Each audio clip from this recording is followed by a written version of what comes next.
The Bible calls it the bread of affliction, unleavened bread or matzah. Every year, the Jewish people are commanded to retell the story of their exodus from Egypt and to eat unleavened bread for 7 days.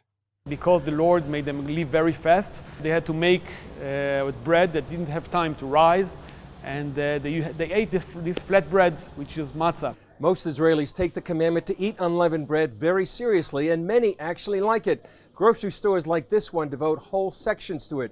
And besides regular matzah, you can get egg, whole wheat, and even choco matzah. The regular matzah must be made of flour and water only. The flour would look to you and like regular flour, but it's not regular flour. Roy Wolf is vice president of Matzot Aviv.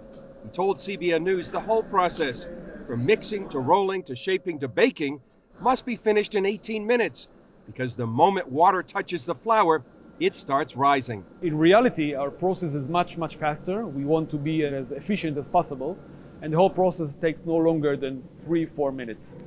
But every 15 minutes, in order to avoid to have any leftovers of leavened dough, we have to clean the mixer system. Wolf is the 6th generation to work in his family's business, which started in 1887. They've been in the current factory since 1946. In the basements here where we have the flour silos today, the Haganah, the first defense forces, used to hide the weapons from the British mandate. Since 1946 we've been here making matzah. Of course, the factory was refurbished several times. At Matzot Aviv, they make about 20 tons of matzah per day. They start in October and work around the clock for the last month, except on the Sabbath, to provide matzah to Jewish communities in Israel and around the world. We are exporting to over 35 countries, to all Jewish communities around the world. From the large communities in North America to even the smallest community. There's one person that's in Wallis Island. He's the doctor of the island, and we are sending him matzah every year.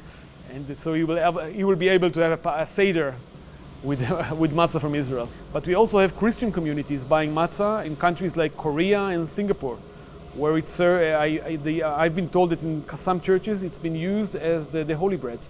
The Last Supper would have been a Passover Seder with unleavened bread. Because of that, many Christians like to take communion with matzah. Some even say that the design of the matzah, striped and pierced, is symbolic of the Messiah himself. You might think with all this matzah making that the Wolf family would get tired of Passover, but not so. We're waiting for this Seder. We usually come very tired to the Seder because I'm working until the same day in the afternoon. But it means a lot. This holiday, of course, means a lot to us. One Israeli compared matzah to a data drive, passing along information from generation to generation.